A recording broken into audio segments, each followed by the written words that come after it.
Good afternoon, Mr. Director. You know, I think there's a lot of do-gooders in Washington that are out there trying to protect a lot of folks, and oftentimes over here. A lot of times we applaud the effort, stopping fraud, deceit, misrepresentation. There's no disagreement on those efforts from the CFPB. We all agree in your mission to stop those practices.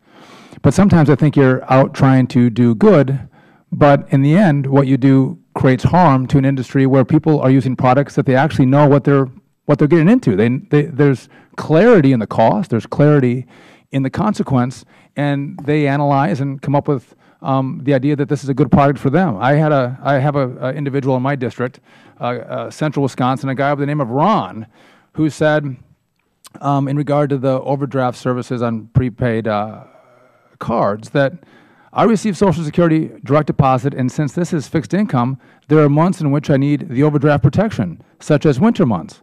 I don't want those available resources taken away from me.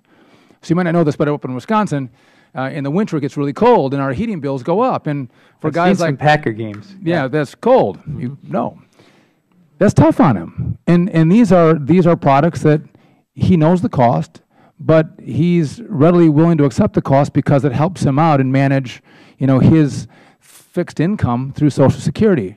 And I think you have to analyze these things through the eyes of end users, stopping fraud and deceit. But if there's clarity in the products, don't take them away from people who actually use them and it helps them. So with that said, I want to switch to Mr. Luchtemeyer's topic on Operation Chokepoint. You are a board member on the FDIC, right? I am. And you're aware that on the FDIC, they set out a list of industries that were subject to Operation Chokepoint.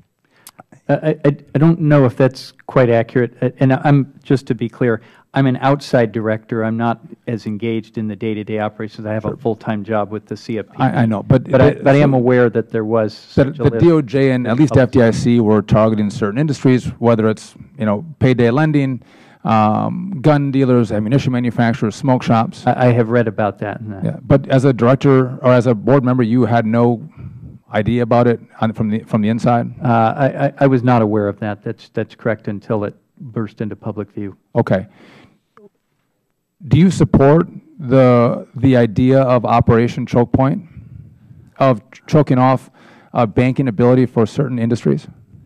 I don't think that we should be in the business of distinguishing between different kinds of economic activities that are legal merely because someone might favor or disfavor one or another. And you'd agree that payday lending, gun dealers, ammunition manufacturers, those are legal businesses, right? Some are constitutionally protected. So we would agree. Yes.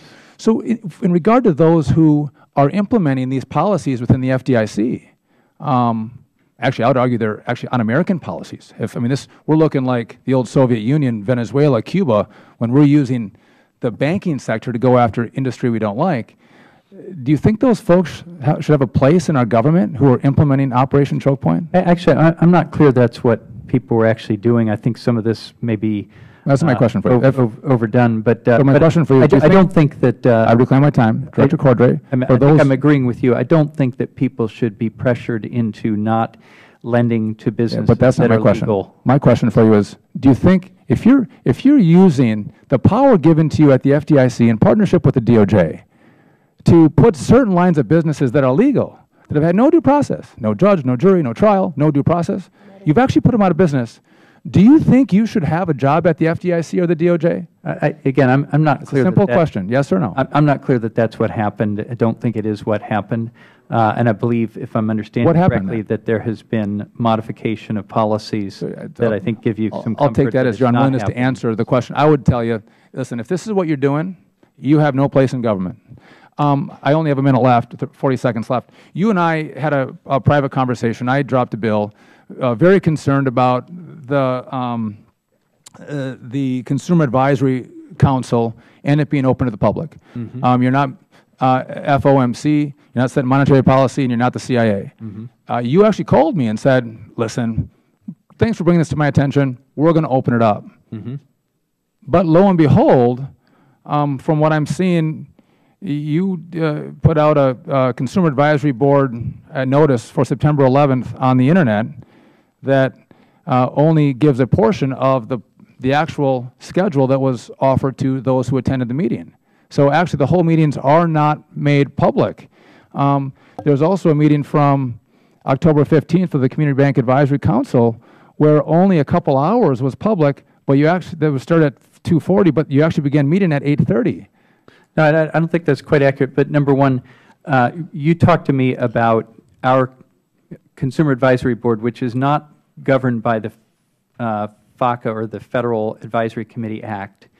And we talked about it, and I determined that I thought you were right as a matter of appropriateness, that we should comply with the FACA, which we are now doing. It used to be that none of those sessions were at all open to the public. My time has expired, but maybe I could send you a follow-up documentation. You can respond to me. Absolutely fair. But under the FACA, the subcommittees are not necessarily required to be open to the public. Just as you're on the floor, that's open to the public. But when you caucus, that's not open to the public. These were full meetings. Happy to follow up. I'll follow up. Time of the gentleman has expired. Chair now recognizes gentlelady from